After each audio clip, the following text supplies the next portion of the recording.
হাইওয়েতে ব্যাটারি চালিত three wheeler উঠলে তা কঠোরভাবে নিয়ন্ত্রণ করা হবে বলে জানিয়েছেন হাইওয়ে পুলিশের অতিরিক্ত মহাপরিদর্শক দেলোয়ার হোসেন মিয়া।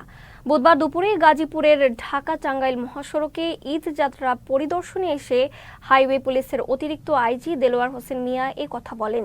অ্যাডিশনাল আইজি বলেন, ঈদ যাত্রায় নিরাপত্তা নিশ্চিতে ৪,০০০-এর অধিক পুলিশ সদস্য, ৮২০টি টহল দল, ৩০০টিরও অধিক চেকপোস্টের মাধ্যমে মোটরসাইকেল পেট্রোলিং, ড্রোন মনিটরিং ও ওয়াচ টাওয়ারের মাধ্যমে সড়ক নিরাপদ রাখা হবে। খোলা ট্রাক ও বাসের ছাদে ভ্রমণ থেকে যাত্রীদের নিরুৎসাহিত করেন তিনি। এ সময় হাইওয়ে পুলিশের ডিআইজি আবুল কালাম আজাদ ও ডিআইজি শফিকুর রহমান সহ পুলিশের ঊর্ধ্বতন কর্মকর্তারা উপস্থিত ছিলেন।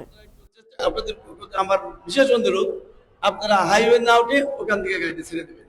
আর আমরা চেষ্টা করব, আর সামনে গিয়ে আমরা একটু কঠিনভাবে চেষ্টা করবো যে কঠোর থেকে কঠোরতর ব্যবস্থা নেব, যাতে হাইওয়েতে থ্রি হুইলার না আসে।